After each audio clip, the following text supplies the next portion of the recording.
मराठी माणसा सावधान. मराठी भाषेच्या नावाखाली आपली फसवणूक तर होत नाही ना? पहा आणि विचार करा. ही आहे गुजरात्यांची कुबेर नगरी, मुंबई हातातून निसटल्याची. ही आहे आंतरराष्ट्रीय व्यापार उद्योग असलेल्या शहरावरील कब्जा गेल्याची. ही आहे आर्थिक राजधानी असलेल्या महापालिकेचा ताबा नसल्याची.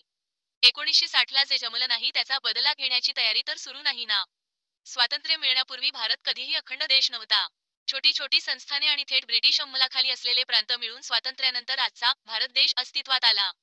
भारताची मूळची प्रांतीय स्वायत्तता कायम ठेवण्याचे वचन घटनेने लोकांना दिले होते.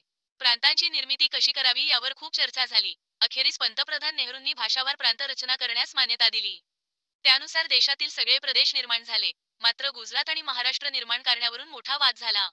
मराठी भाषिक असूनही विदर्भ मध्य प्रदेशचा भाग होता, तो महाराष्ट्रात येण्यास अनुकूल नव्हता हे एक कारण. आणि मुंबई महाराष्ट्राला की गुजरातला द्यायची हे दुसरे कारण. शेवटी मराठी भाषिक विदर्भ प्रांत वगळून व गुजराती भाषिक राजकोटच्या उत्तरेकडील प्रांत वगळून द्विभाषिक राज्य निर्माण करण्यात आले. त्याची राजधानी मुंबई होती व मुख्यमंत्री होते मोरारजी देसाई. मराठी भाषिक जनतेला केंद्राचा हा निर्णय मान्य झाला नाही. दरम्यान यशवंतराव चव्हाण साहेबांना विदर्भातील जनतेची समजूत घालण्यात यश मिळाले. त्यांनी वैदर्भी मराठी भाषिकांची मने जिंकली व विदर्भ महाराष्ट्रात सामील होण्यास तयार झाला. आता एकच वाद शिल्लक राहिला होता, मुंबई कोणाला द्यायची? महाराष्ट्राला की गुजरातला? दोघेही हक्क सांगत होते. त्यावेळी मुंबईसह संयुक्त महाराष्ट्र झालाच पाहिजे म्हणून मोठी चळवळ सुरू झाली.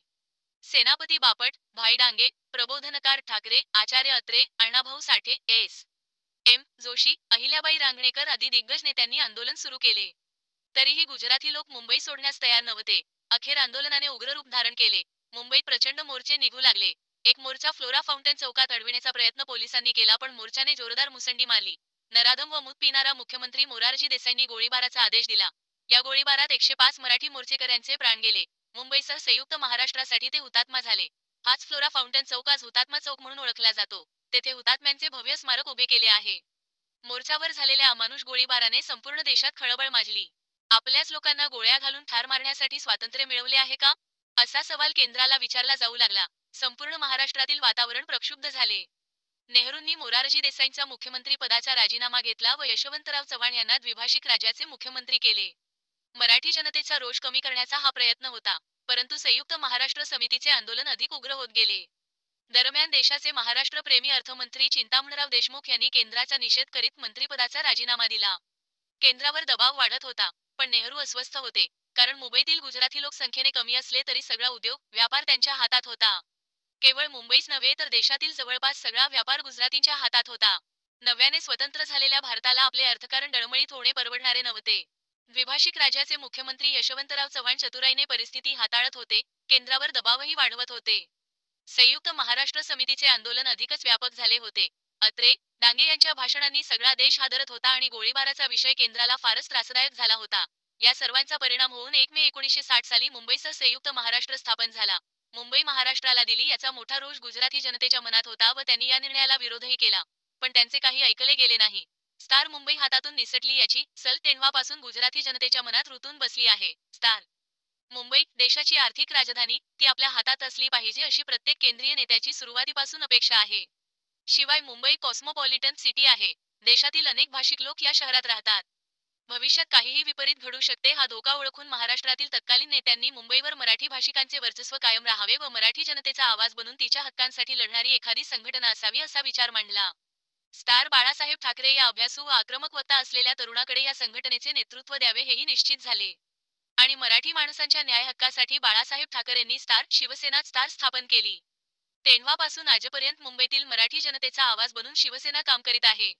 राजकीय पटलावर शिवसेनेने अनेकदा वेगवेगळी भूमिका घेतली असली व प्रसंगी हिंदुत्ववादी तिलांजली देत मुस्लिमांना पाठबळ दिले असले तरी मुंबईत आजही मराठी माणसांसाठी शिवसेना व मनसे आक्रमकपणे रस्त्यावर उतरते. केंद्रातून ज्यावेळी मुंबई केंद्रशासित करण्याचा प्रयत्न झाला त्या प्रत्येक वेळी मुंबईत शिवसेनेने उग्र आंदोलन करून केंद्राचा डाव हाणून पाडला ही वस्तुस्थिती आहे.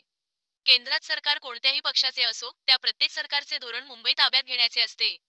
काँग्रेस व भाजपाच्या केंद्रीय नेतृत्वाने घेतलेल्या निर्णयाविरोधात जाण्याची त्यांच्या पक्षाच्या राज्यातील नेत्यांची हिंमत नसते.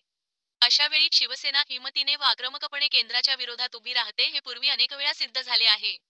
त्यामुळे मुंबईवर ताबा घेण्यातील मोठा अडथळा शिवसेना आहे हे ओळखून शिवसेनेलाच मोडून काढण्याचा धूर्त राजकीय डाव खेळला जात आहे.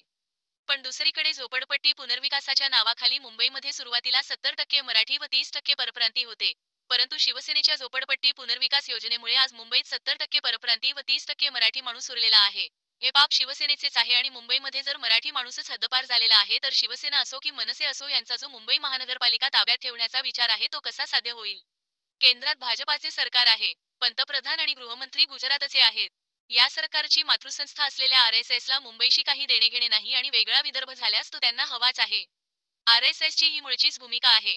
भाषिक प्रांत रचनेऐवजी छोटी छोटी राज्ये करण्याचे भाजपाचे धोरण पहिल्यापासून आहे. यापूर्वी केंद्रात सत्तेत आल्यावर त्यांनी ते करून दाखवले आहे. 2024 नंतर देशात आणखी नवीन राज्य निर्माण करणार असल्याचे ना. उमेश कत्ती या त्यांच्याच कर्नाटकच्या मंत्र्याने जाहीर केले आहे. 2024च्या निवडणुकीनंतर भाजपाचेच सरकार येणार हे त्यांनी गृहीत धरले आहे. महाराष्ट्र फोडून त्याची 3 राज्ये करणार असेही हा मंत्री बोलून गेला आहे. महत्वाचे म्हणजे 1960 साली मुंबई आपल्याला मिळाली नाही याची खंत प्रत्येक गुजराती माणसाच्या मनात आहे. तेच गुजरातकर आज देशात सर्वोच्च सत्तास्थानी आहेत. या सर्व गोष्टींचा एकत्रित विचार केल्यास आपल्या लक्षात येईल त्यांना शिवसेना संपवणे गरजेचे का वाटते. महाराष्ट्रात 2014 साली भाजपाचा मुख्यमंत्री झाला. त्यानंतर काय काय घडले याचाही थोडक्यात आढावा घेऊ. मुंबईतील जवळपास सगळी महत्त्वाची केंद्रीय कार्यालये अहमदाबादला अथवा दिल्लीला हलवण्यात आली. मुंबई गोदीतील कामकाज कमी केले व सगळे काम गुजरात गोदीतून सुरू केले. जेएनपीटी बंदराचे महत्त्व कमी करण्यासाठी केंद्र सरकारचा प्रचंड निधी खर्च करून सुरतजवळ नवे बंदर बांधण्यात आले. मुंबई बंदराकडे येणारी जहाजे गुजरात बंदराकडे वळवली. मुंबईतील आंतरराष्ट्रीय हिरे व्यापार सुरतला नेण्यात आला. मुंबईतले मुख्य पासपोर्ट ऑफिस दिल्लीला हलवले. बोरीबंदरला असलेले देशाचे मुख्य पोस्ट ऑफिस दिल्लीला नेले. रिझर्व्ह बँकेचे गव्हर्नर आता मुंबईऐवजी दिल्लीत बसू लागले. मुंबईतील अनेक मोठे उद्योग गुजरातला गेले. धुळे नंदुरबार भागातील महाराष्ट्राचे हक्काचे पाणी गुजरातकडे वळवण्यात आले. मुंबईतील अनेक मोक्याच्या जागा अदानीच्या घशात घातल्या. त्याचप्रमाणे मुकेश अंबानीच्या जिओला फायदा होण्यासाठी बीएसएनएल हे केंद्र सरकारचे मोबाईल नेटवर्क जवळजवळ बंद करण्यात आले. बीएसएनएलचे नेटवर्क कोठेही पकडत नसल्याने मुंबईसह महाराष्ट्रात ग्राहकांनी बीएसएनएलकडे कानाडोळा केला असून त्याचा सर्व फायदा जिओ या कंपनीला होत आहे. आणखी कितीतरी विषय सांगता येतील, पण त्यावेळचे मुख्यमंत्री फडणवीस किंवा भाजपा सरकारने कसलाही आक्षेप घेतला नाही किंवा विरोधही केला नाही. किंबहुना फडणवीसांच्या पाठिंब्यानेच मुंबई व महाराष्ट्राला कमकुवत करण्याचे कारस्थान यशस्वीपणे पार पाडले. महाराष्ट्रात भाजपाला त्यांची सत्ता का हवी आहे याची ही कारणे आहेत. 1 वर्षांपूर्वी मुंबई विमानतळ एका गुजराती उद्योगपतीला दिले. त्याने लगेच मुंबई विमानतळाचे छत्रपती शिवाजी महाराज विमानतळ हे नाव बदलून स्वतःचे अदानी विमानतळ नाव दिले. त्यावेळी फक्त शिवसेनेनेच अत्यंत आक्रमक होऊन विरोध केला व तो डाव हाणून पाडला. स्टार आपल्या मार्गातील मोठा अडथळा शिवसेना आहे हे त्यांनी जाणले आहे. मुंबई महापालिकेची सत्ता शिवसेनेकडून खेचून घेणे हाही एक छुपा मनसुबा आहे. महापालिकेच्या माध्यमातून सरकारच्या गुजरात धार्जिण्या निर्णयांना शिवसेना विरोध करेल ही भीती त्यांना आहे. पण शिवसेनेला मुंबई महापालिकेत पराभूत करणे सोपे नाही याचीही जाणीव मोदी शहांना आहे. मुख्यमंत्री असताना फडणवीसांनी मुंबई महापालिका भाजपाच्या ताब्यात घेण्याचा जोरदार प्रयत्न केला होता. शिवसेनेच्या पाठिंब्यावर राज्यात सत्ता असूनही भाजपाने मुंबई पालिकेत शिवसेनेला विश्वासघाताने संपवण्याचा प्रयत्न केला हा इतिहास ताजा आहे. शिवसेनेचे तुकडे केल्याशिवाय ती शक्ती कमकुवत होणार नाही व आपला हेतू साध्य होणार नाही ही खूणगाठ बांधून मोदी शहा कामाला लागले आहेत आणि फडणवीस त्यांना मदत करीत आहेत.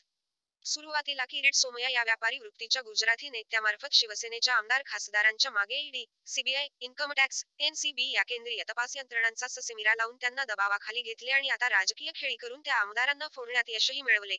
परिणामी शिवसेना दुबळी करायची व तिची विरोधाची शक्ती संपवायची.